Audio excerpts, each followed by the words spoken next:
welcome back everybody. This is going to be our third lesson and we're going to cover masking today. But before we do that, I want to do a quick review so it refreshes everyone's memory. In the courses, if you click on lesson notes in the navigation over here, we have written out all the shortcuts for you. So all the Command T's and holding down Shift to resize proportionately. Okay, just quick refresher. What's the first thing you do when you open up an original file? Copy it into a new layer. Yes, you duplicate it. And what's the command key for that? Control J. Command J. Command or Control J. Very good. And then you can choose your different selection tools over here on the left-hand side. And you got the rectangular marquee, the elliptical marquee. You also have ones where you select freehand, tracing around objects with the lasso, the polygonal tool, or the magnetic lasso tool. And then if you have a very high contrast image of like white and then yellow, you can use the magic wand. Is it kind of coming back for everyone? Okay. So that selects solid colors. This is the crop tool, and that lets you cut off the edges of the canvas that you don't want. Okay. And then for the next assignment, you use the clone stamp tool, and that was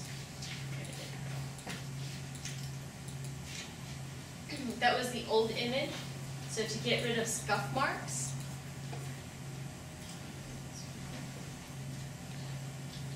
you can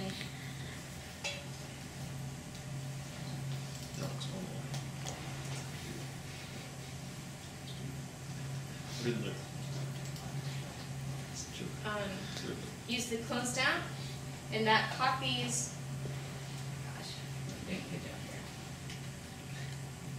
It copies an area that you want to sample and to cover up a scuff mark. Now, what's the key you hold down to sample an area using the clone stamp tool?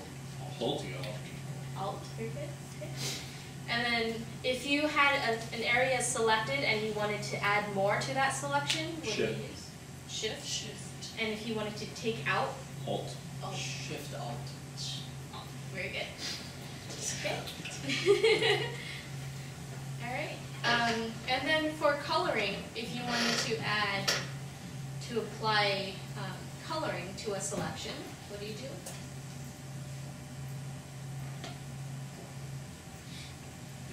Make a Well, selection. You pick that layer first. Mm-hmm. Yeah. So if I selected his jacket and I put it on a layer and I painted in with purple, Multiply. yeah, you can do multiply. So you can apply one of these effects to the layer. Right. So one of them was multiply, and what was the other one? Overlay. Overlay. And what's the difference? Multiply. Combine the two. You get a darker color, and then overlay you usually get a lighter color by combining the two layers. Yeah. Very good. So I think that kind of covers everything. Yeah. Yep. 30-second version. Today, like we briefly introduced last class, we'll be talking about masking. Masking is one of my favorite techniques in Photoshop. It's not necessarily a tool so much as like a technique or a method that you can perform on an image. It's basically, like I think we phrased it last time, a way to have infinite undos on very particular sections of your artwork. So if you're too timid to want to erase something because you may think you would include it later, masking is a great way to do that. It's fantastic for layering lots of different images together on top of one another, knocking out backgrounds. There's a lot of uses for it. So we'll talk about a couple of the basics. Basically for removing backgrounds. The way this applies to a lot of us here is, especially like in PowerPoints, if you're pulling some images online, and you see you have a great looking leaf, but it's got that ugly white background around it, you can have the difference between that or that. Obviously that would look much more professional and cleaner in your presentations. So it's very easy to see which one you prefer. So what is masking in general? Masking is a technique that does exactly what 3D mask would do. It hides some things and reveals others.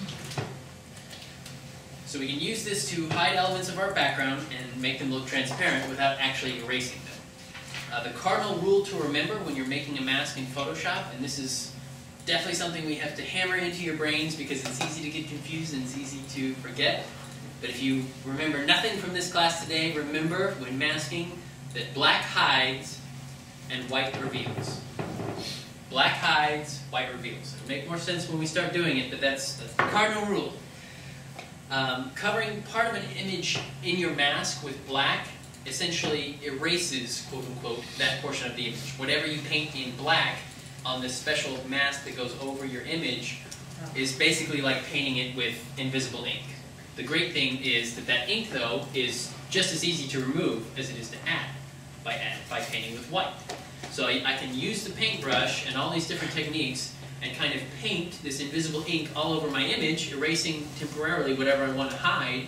And then if I want to bring something back, or if I accidentally painted too much, I can just use the white paintbrush and reveal whichever sections very precisely that I want to have back. So the helpful phrase to remember, that's cheesy and rhymes, is black as night hides from sight. When white's in view, you see right through. That's pretty good. Okay. Is that yours? Yes, thank you. Copyright Landon Phillips, 2012. But even though it's great to learn how to do all these things yourself, the easiest way to do a job is usually to get someone else to do it for you, being Tom Sawyer's fence.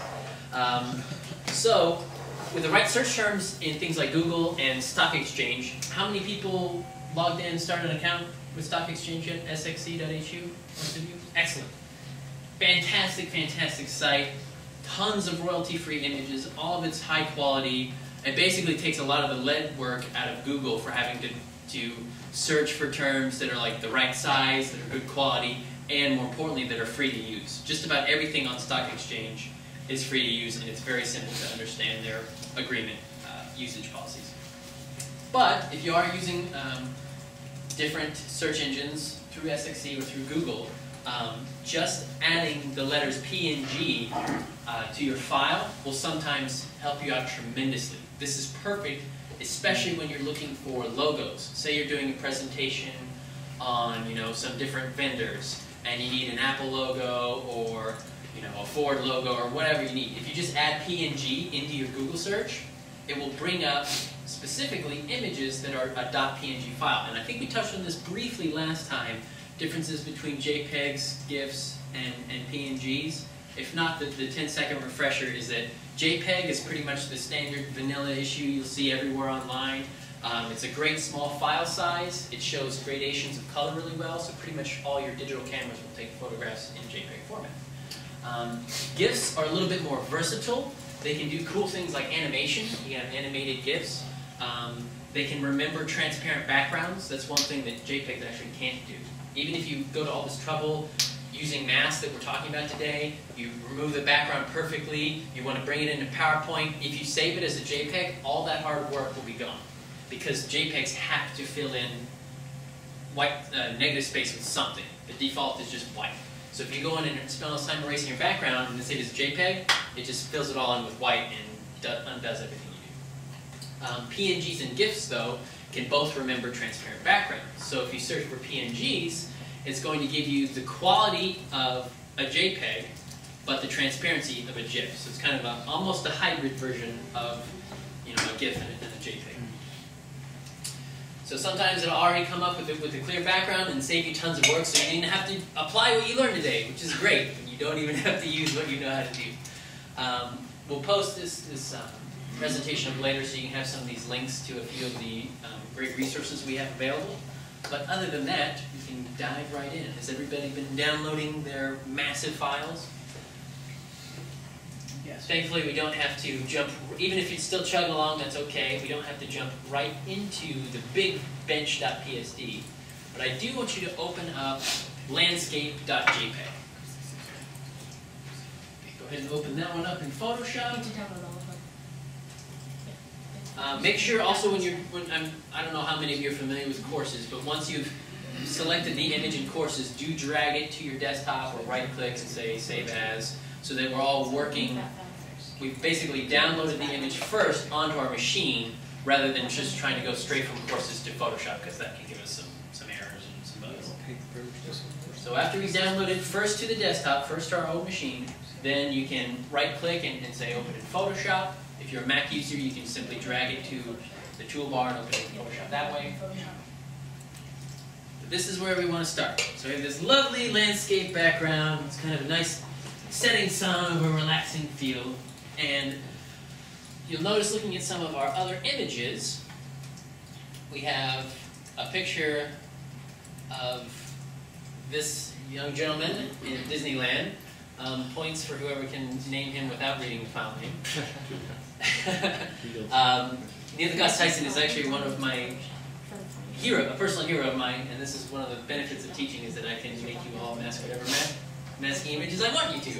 So he's actually, the reason why he's posed with Pluto is he's the scientist credited with making Pluto not a planet anymore. So we're going to make an image with him and Pluto. We're going to combine him so that he's sitting on the new bench that we're downloading here. And we're going to put him in that landscape.jpg with a new background behind it.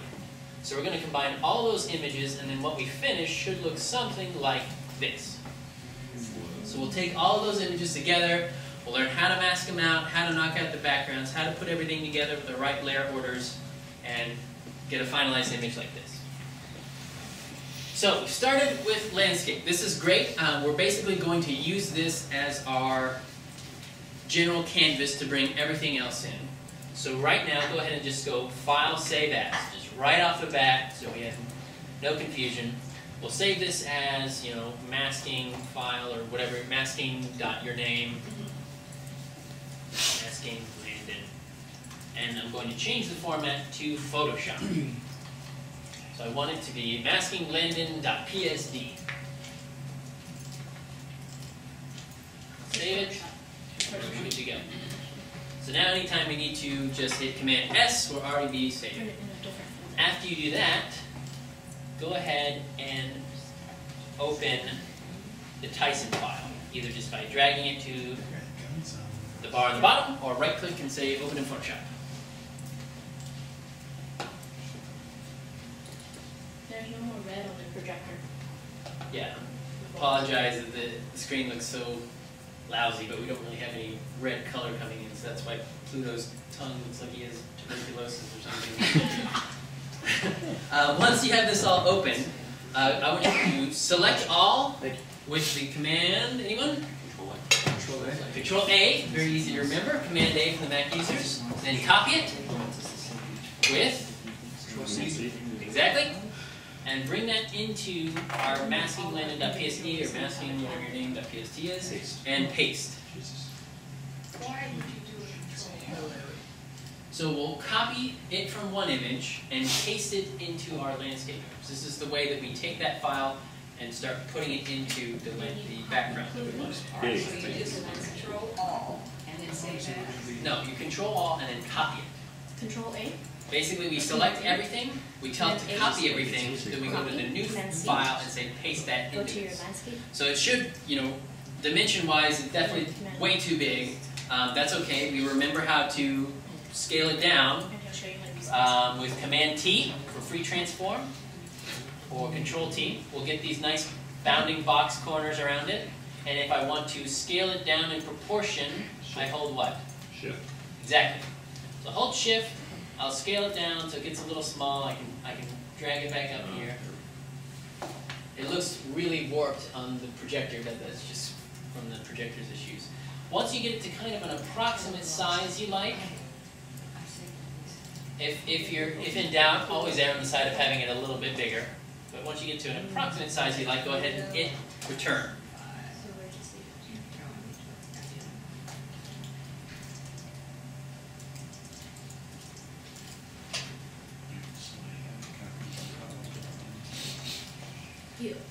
Alright, so we have everything pasted in. It's approximate size. It's doable so far. We're good. Let's get to You masking. would normally click your mouse down. Well, first of all, just to keep from being confused, let's name our layer 1. So double click where it says layer 1. Can you walk around with me for 1 minute? Sure. Or start catching up? name this Pluto or Neil or whatever you like. All right. So now we got our file name. We got it down to an approximate size we want it. Now we can start masking. So if you'll notice, under your layers here in the bottom corner, kind of near where we make a new layer, there's a rectangle with a circle in it. And if I mouse over, it says Add Layer Mask. Go ahead and click that once, and then see what happens. Well, It's a rectangle. It's kind of hard to see. It's I'm sorry. It's below the projector here.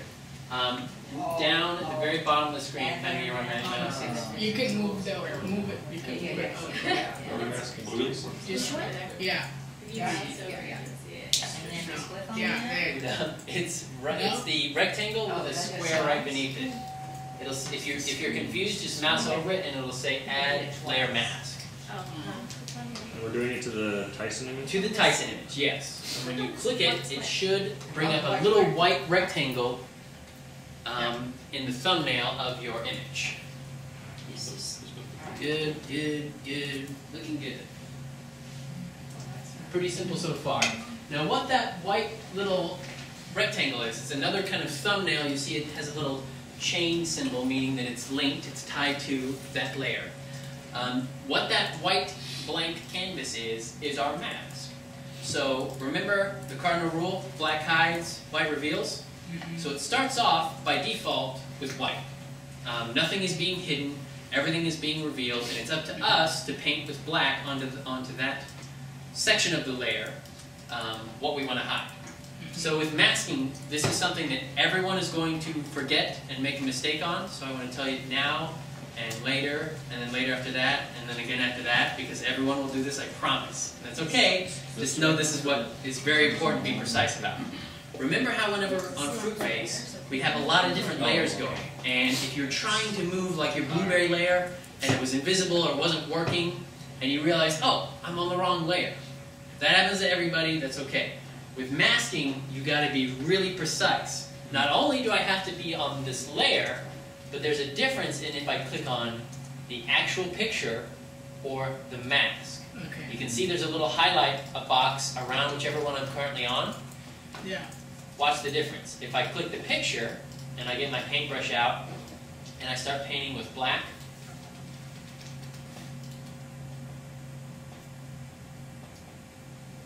with the correct mode on,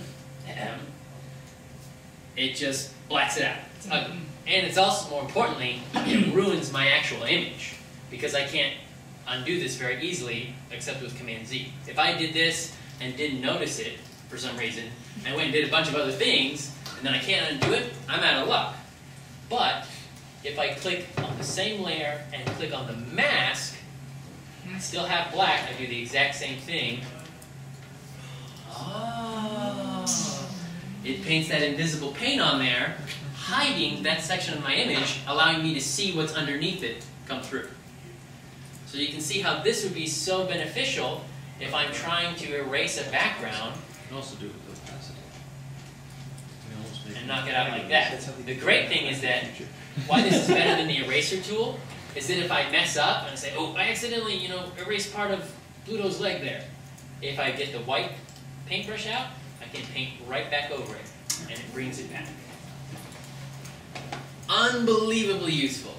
I can't tell you how many times, even when I've been masking, I think I get everything around my image, and then I realize, oh, there's a shadow on the ground that I thought was background, but it's really like part of his arm, or part of his jacket. And I bring it into the new image, and he's like got one arm, and it looks terrible. Thankfully, with masking, I can just paint right back over it, and my earlier mistake is gone. So, what I want you to do now is zoom in real tight on our Pluto image.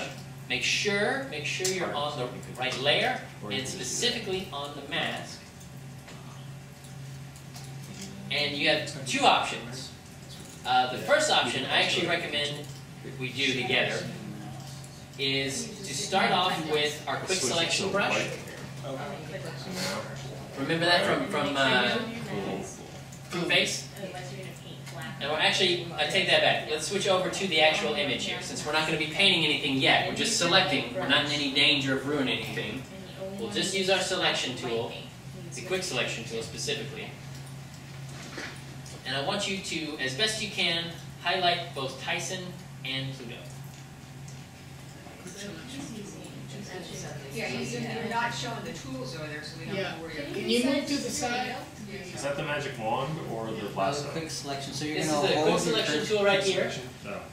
It's the one that's kind of partners with the magic wand tool, so if you don't see the little brush icon at first, click on the magic wand and hold. So you need to be on It's right under the lasso the tool. thumbnail of the picture. We want the quick selection tool. And then use the quick selection just- tool that's up here. It's the fourth one. Hold it down and just hold it down. Well, selection. Then I can start dragging all over my image and get a pretty rough. Instead version. of using So go ahead and use the quick selection tool. It's probably going to jump all over the shadows. They're going to confuse it because Photoshop is smart, but it's not that smart. That's okay. Remember, you don't have to do this all in one stroke either with your steady hand playing operation. You can just select a bunch of it, hold Shift, and keep going to add to your selection. Same reason, or in the same vein, if you're using quick selection and it's like, oh, I see you're selecting Tyson. Would you like some bench with your order? You say, no, I don't want to select any bench, I just want Tyson.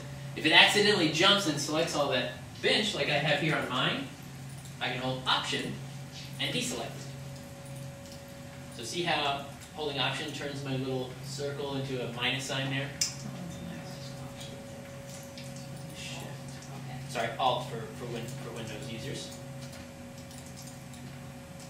So you're probably going to have some problem areas around Tyson's dark coat, jacket, and bench area. That's okay.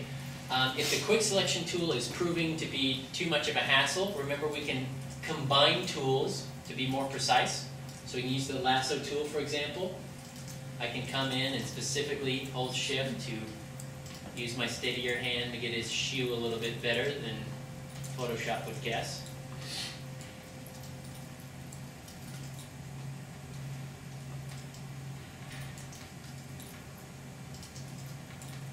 So go ahead and keep selecting it. Landon, is there a way to change the sensitivity of the Quick selection tool?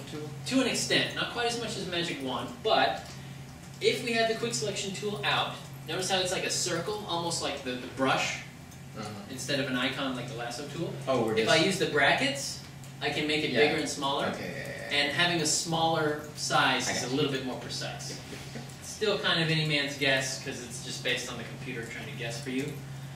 Don't get too frustrated in trying to use the quick selection tool to do everything perfectly. You'll be here all day. It's called the quick selection tool for a reason. It's just kind of the rough estimate.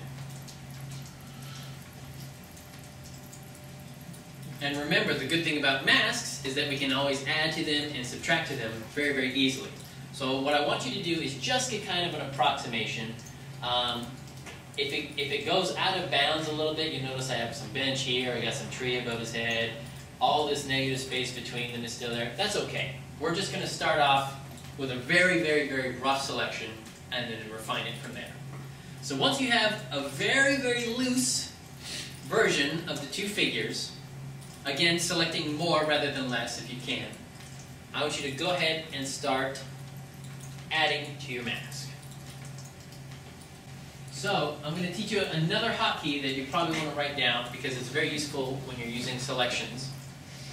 If I hold Command-Shift-I, or Alt-Shift-I for Windows users, what that will do is invert my selection. So I spent all this time trying to mask trying to select around my figures of Tyson and Pluto. You'll notice if I click Shift Command I to invert my selection, instead of just selecting the people, it flips it, it inverts the selection and selects everything except the people. Now the reason I want to do this is because since I want to get rid of the background but not the people, now I have I basically flip-flopped my selection, and now I can't paint over the figures even if I tried. The selection is keeping me from doing so. So now, since we're going to go into paintbrush mode, you know, red alert, we can possibly ruin our image right now, so make sure we're on the mask, not the actual picture. So I'll click on the little white thumbnail to the right of my image here. Once that's selected, then I can start, then I can start painting. No, it selects the outside area, the inverse of your selection. Go to selected first. So your dotted line should be outside. To reverse it, yes. Should be up here. Okay, so what paint, what tool you Okay, use to paint? so once you have your selection down, Oh, you should Just you lowers. make sure that you're on the mask layer. Get your paintbrush out. This thumbnail. Hotkey is B, or you can just click the brush tool right here in the middle. Make sure you have black selected, because we want to hide the background. Is that You can change the size of your brush with the brackets. Bracket to the right makes it bigger. And in this case, since we took the extra step to select everything, what these marching ants do is protect us from accidentally painting over the part we want to reveal. So since now I can't paint inside of these dotted lines, even if I tried, because my selection is actually the inverse of that. It's basically the donut instead of the donut hole, if we're talking about figures here. No, go to select I can paint with first, a since now we know massive what brush. it is. Okay. And it won't ever ruin my image because my selection prevents it from happening. Does that make sense?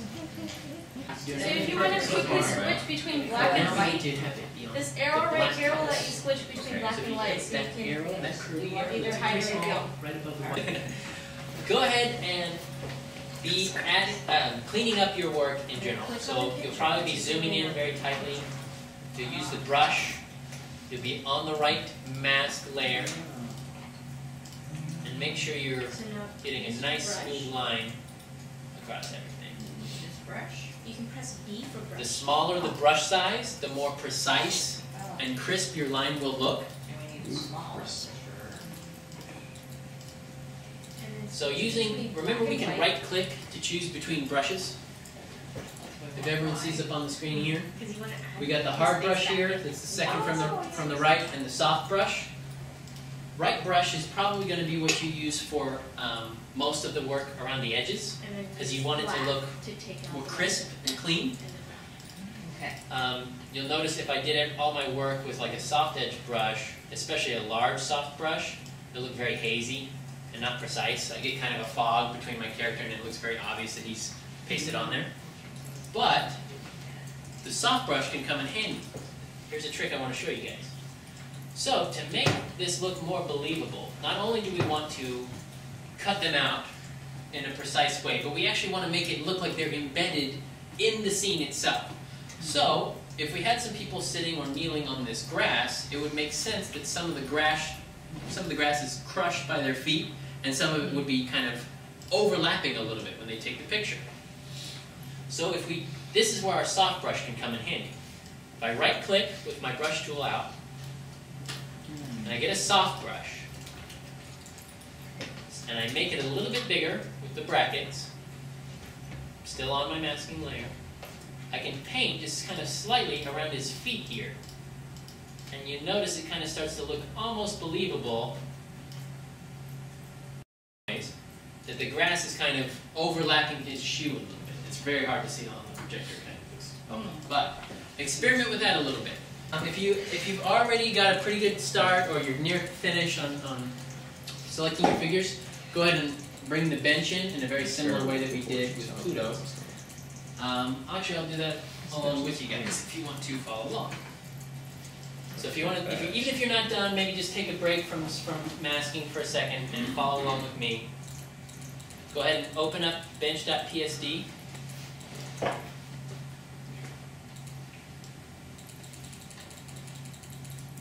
You should get something that looks like that. Alright, now there's two tricks we can use to select this bench. The reason why the file was so big, this PSD file, this is a good thing to remember. Remember how we told you to always, whenever you're submitting your assignments to courses, save them as a JPEG and not as your PSD? Basically everything that we create in this class, I want you to have at least two versions of. Your PSD, which is like your master file that you can go back and edit and remembers the layers and is high quality anytime you want. And then the JPEG, which is the lower quality but web-friendly version that you submit.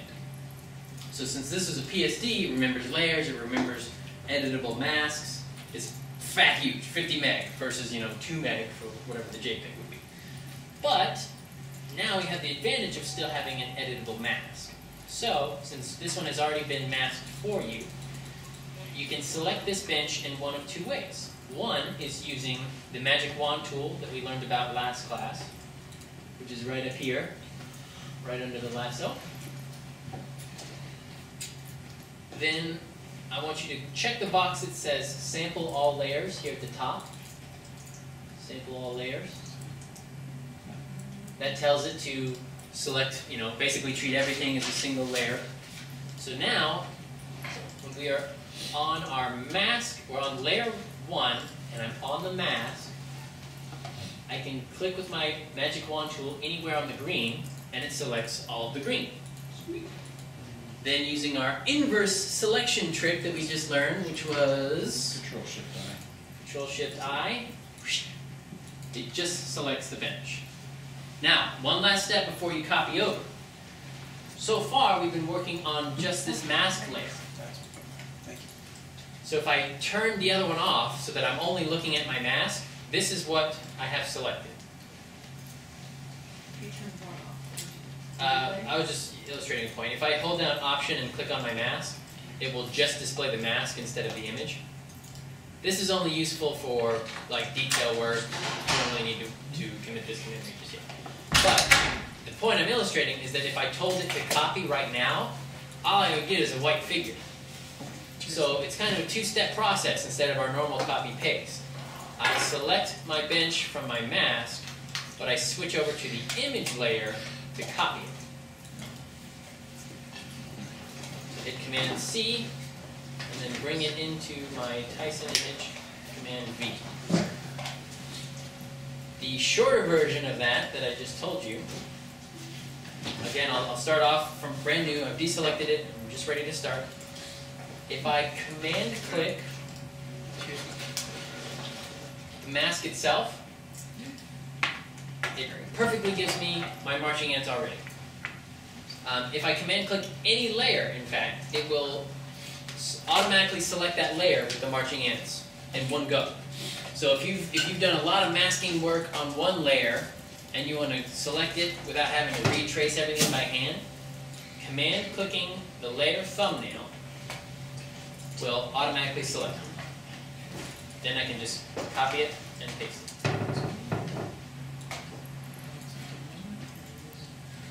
Is everyone with me there? Does everyone have their bench into their image? Yes. So for those of you who are still working, that's fine. Keep chugging along. For those of you who are finished and are a little bit exhausted at putting all the detail work into your pictures, that's great. I'm stoked that you are picking that up so quickly. If you want to get a head start on the homework / next class's assignment, remember that we're going to be doing, you should have brought in some images of yourself today. Hopefully you all got the email and came prepared accordingly. If only there was some book on which my face was located, that I could easily get it. If you do, the next assignment that I'm going to have is going to be a face replacement assignment. So what you're going to be doing is finding an image that you want to insert yourself into, so you have the choice. You can insert your entire body into a scene that you've never been in, or you can replace your face with someone else's face in another photo. Both are great techniques to learn, both have their different challenges and advantages, but that's going to be both the homework and what we work on next class. I definitely recommend getting started on homework, because if you just try to do it all next class, you either won't finish or you will finish and you'll hate it because it will be ugly.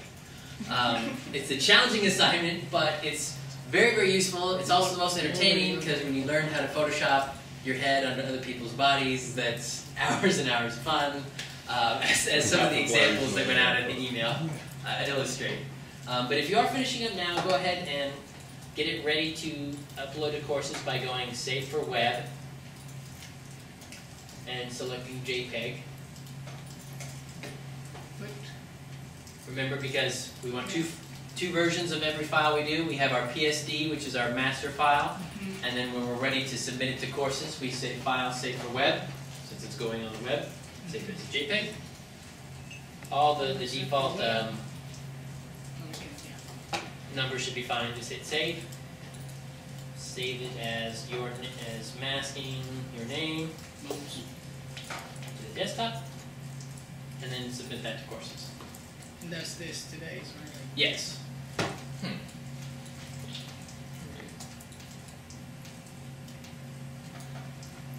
Now, as for the comment of using Facebook images, you definitely can. It will look significantly worse than other people's photos, just because Facebook compresses JPEGs like crazy. Unless all of you have the patience to upload the large version of the files. Most of you probably have not done. That's okay. That's why we have you bring in your own images. So you start off with high quality, it's good resolution, it'll look good when you're finished, and it won't be all pixelated and gross. If you do have some images to work with, you can open those up now. We've got about 20 minutes left in class, so I don't want you to just be killing time. You can open up some of those images and either start browsing Stock Exchange, which you've all created profiles for some great backgrounds or figures to insert yourself into or to overwrite. Or if you simply have two pictures that you brought in yourself and want to combine those two so that you have a picture maybe that you took when you were visiting in Spain that's like a great shot of a cathedral, but you're not in it because you took it. You have another shot that's you with your friends that you want to combine with those two things. Open both of those up and get to masking. That's basically what this assignment is. I definitely recommend, though, since a lot of you have picked this up really quickly, is to try the facial replacement version. It's a bit more challenging, but that's why we're here. I mean, you can all do body replacement. This is easy. Like just cutting something out and putting it in a scene. You can tweak the shadows a little bit or tweak the lighting a little bit with some advanced tools, but you can basically now all do this, and that's great. I really recommend doing the facial replacement one because, one, that's a little bit more challenging, and so attempting that while Hong and I are here to help you is going to give you that added skill set that would be a little bit more difficult to get on your own. You also get to try a few different techniques when you do things like trying to match skin tones, trying to match highlights and shadows and things like that. Which brings me to my next point. The reason why we have you bring in those images, like I said, you want high quality, large, crisp looking images. The other thing to keep in mind is that, one, you always want your source materials to be as high quality as possible. It's going to always just make your final product look better.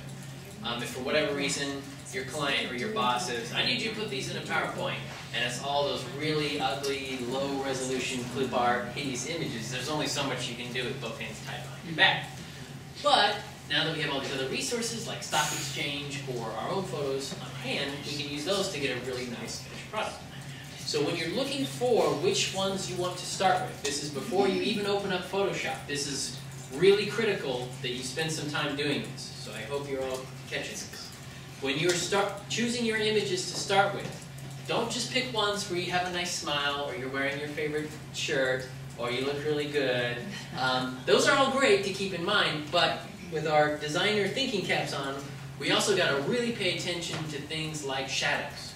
If you're in a noontime, outdoor shot and you're trying to put yourself into an interior image, your face is going to be all blown out, the shadows are going to be way different, and it's going to be a lot trickier to make that look believable in a very, very different setting.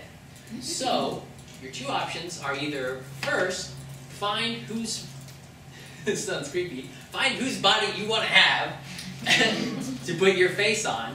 Pay careful attention to the shadows of how everything was lit, if it's an outdoor photo, if it's an indoor photo. And then your best bet is actually, even just using like an iPhone is good enough resolution. Either yourself or have somebody else take a picture where your head is kind of looking in a similar way or is lit a similar way to what they're doing. If you have a great shot, put your face on Usain Bolt for whatever reason. Okay, good luck. That may be hard, but cool. If he's like mid-stride running and you're just looking square at the camera like this, you're gonna have this really creepy, like exorcist, like running head, tilted all cockeyed on his body, and it's gonna look terrible no matter how good at Photoshop you are. So, starting images. Before we even open up Photoshop, this is part of your homework. Definitely recommend finding that image first that you want to have your face put on. Whether it's a celebrity, whether it's from a magazine and you want to take a picture of it, anything like that is all totally applicable. But once you do that, make sure that you either have an existing photo or better yet, take a new one on purpose that matches things like head tilt direction, lighting, shadows, things like that, and it will make your life so much easier for the assignment. If you're constantly fighting things like a very, very different skin tone or very, very different lighting conditions, it's going to be much harder. It's doable, but it's much harder. We care about you guys. We want you to be happy with your final product, so we want to make it as easy for you as possible. That's why I'm really trying to harp on this whole spend time in the beginning to start with quality images, because that's really going to help.